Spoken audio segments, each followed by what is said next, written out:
Hi, this is Kelly from paperbeadrollers.com. Now, I just love the look of those gorgeous wide hole beads that you find on expensive charm bracelets. And previously, I did a video for you on how to make these yourself out of paper.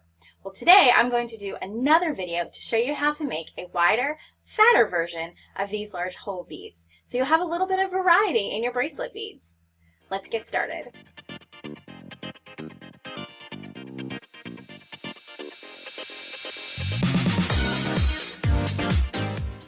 Here are the supplies and tools you'll need to make the wide Euro bead.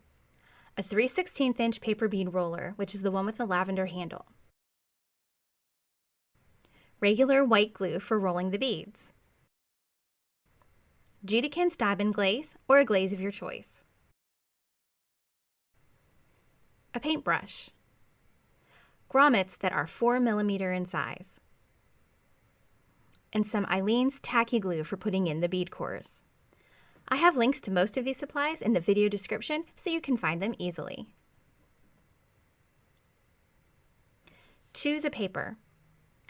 First, you'll need to choose your paper. This style of bead looks good when done in both solid colors or patterns.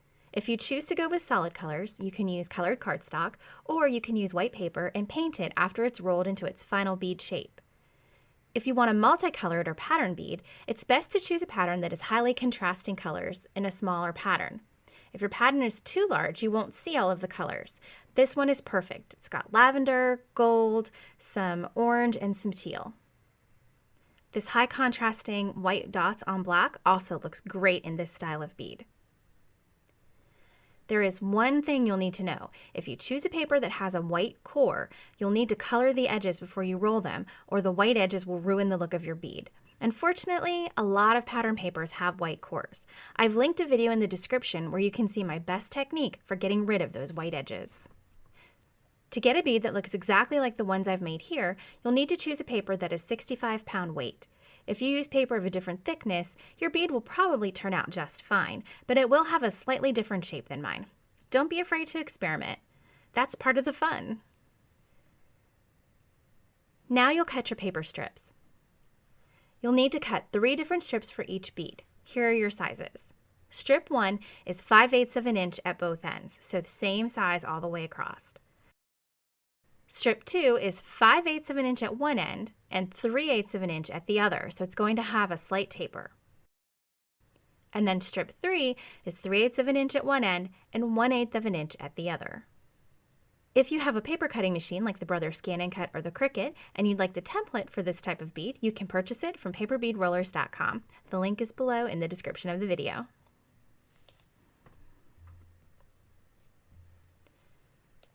Now it's time to roll the beads. For this project, we're using the 3/16 diameter bead roller. So if you've purchased your bead rollers from paperbeadrollers.com, it's the one with the lavender end. Begin with strip 1. Now you'll know you have the right strip because the ends are the same size.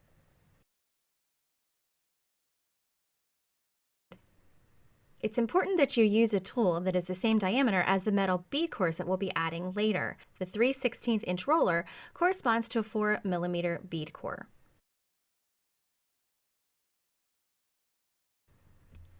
Make sure the edges of this strip line up exactly.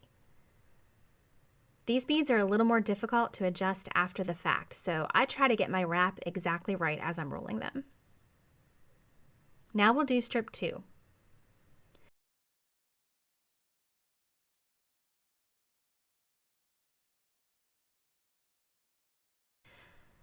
Glue the wide end down. The width should match strip 1 exactly. Make sure it lines up really well or you'll be able to see it in the finished bead.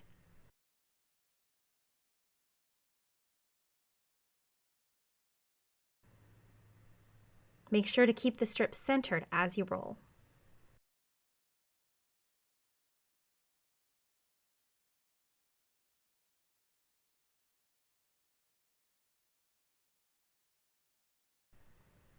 Whoops, I lost my tension. Sometimes that happens. Don't worry. Just grab the end and pull it tight. Straighten things up and keep rolling.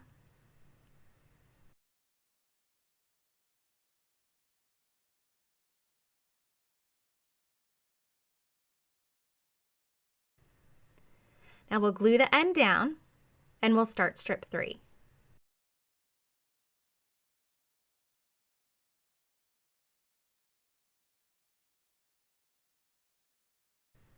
Again, find the wider end of your strip and match it up to the strip before it. It's got to be exact.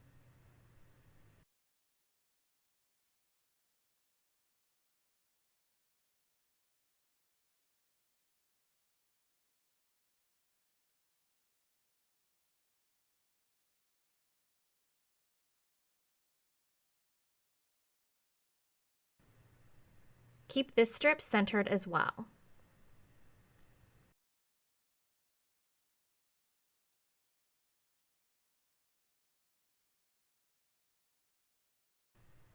And when you get to the end, glue it down.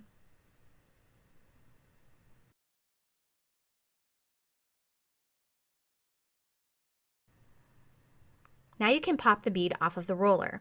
Now ideally, the sides of your bead are as smooth and straight as possible. You can even use the colored end of your bead roller to lightly tap the strips in place a bit. Allow the glue to dry and you're ready to glaze.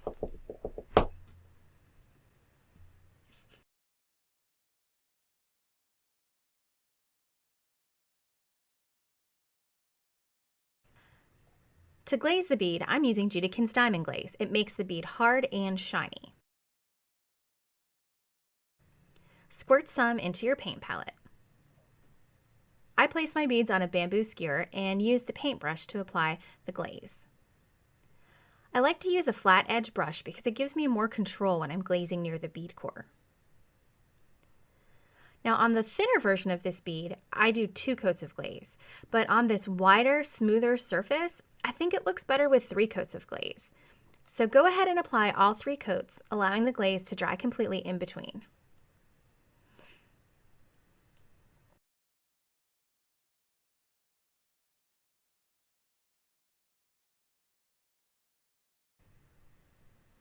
Our bead is dry and beautifully shiny with the 3 coats of glaze. Now we can insert the 4mm bead cores.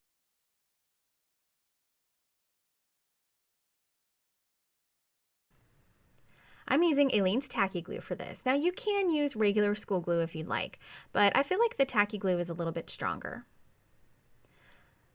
Apply a thin line of glue around the bead hole, and be sure to get some inside the bead so that the core stays in place.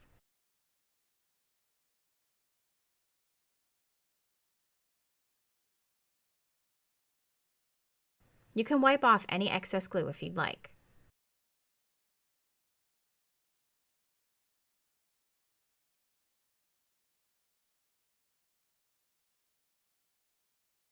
If you get any glue bunched up in the center hole of the bead, you can use your bamboo skewer to clear it out.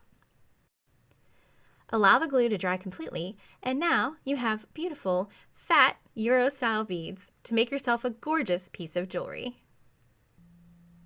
I hope you'll subscribe to this channel so you don't miss any of the other paper bead tutorials. See you soon.